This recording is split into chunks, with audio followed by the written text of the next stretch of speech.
malam ini kami ingin mengajak meneladani baginda Nabi, satu akhlak yang sekaligus kecerdasan beliau,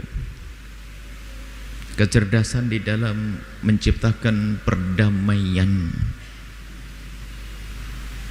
Inilah yang harus kita hadirkan saat ini, di saat pembangunan kembali Ka'bah Musyarrafah. Kabilah atau suku-suku yang ada di Makkah berselisih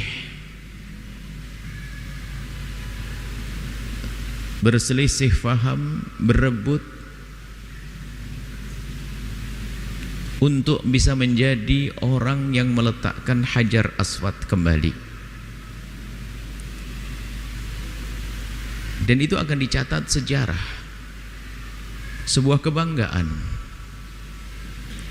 Dan memang betul itu nanti akan menjadi sebuah pertikaian, sebab pertikaian. Akan tapi ternyata ada sayembara di situ. Siapa yang datang pertama kali masuk ke Masjidil Haram dan mendekat ke Ka'bah, dialah yang paling berhak untuk meletakkan Hajar Aswad. Allah yang Maha Kasih memilih hamba terkasihnya sebelum jauh jadi nabi. Datanglah seorang anak muda yang bernama Muhammad ibn Abdullah. Baginda Nabi datang, artinya beliau yang berhak meletakkan Hajar Aswad. Tapi beliau bukan orang yang egois. Jiwa atau sebagai juru damai tumbuh saat itu. Dengan bijaknya beliau menggelar sorbannya, kemudian meminta untuk meletakkan Hajar Aswad di atas sorbannya. Kemudian setelah itu setiap suku diminta satu perwakilan untuk mengambil ujung sorban, diangkat bersama-sama. Lalu semua merasakan bahwa setiap kabilah telah meletakkan Hajar Aswad. Ini ide cemerlang, taufik Rabbani, pilihan dari Allah untuk hamba-hamba pilihannya untuk menjadi juru damai. Ini namanya pilihan Allah, dan pilihan Allah bisa saja terjadi kepada hamba pada zaman Nabi, sebelum dan setelahnya sampai hari ini.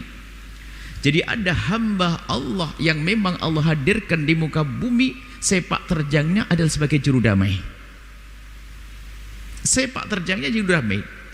Jadi memang ada taufik Rabbani, tiba-tiba punya ide-ide damai, ide-ide perdamaian. Kalau ada orang ribut-ribut, dia datang, dia punya ide cemerlang untuk menyelesaikan. Dimulai dari baginda Nabi dan penerus-penerusnya.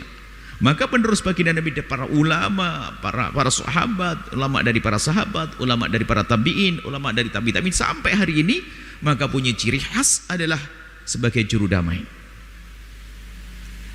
Sebagai juru damai. Dan untuk menjadi juru damai ini memang diperintahkan oleh Nabi. Dalam Al-Quran juga disebutkan, innamal mu'minuna ikhwatun fa aslihu baina akhwaikum. Seorang mukmin ini bersaudara, hendaknya kita bisa mendamaikan di saat ada yang berselisih. Kemudian Nabi Muhammad melarang juga orang mengadu domba.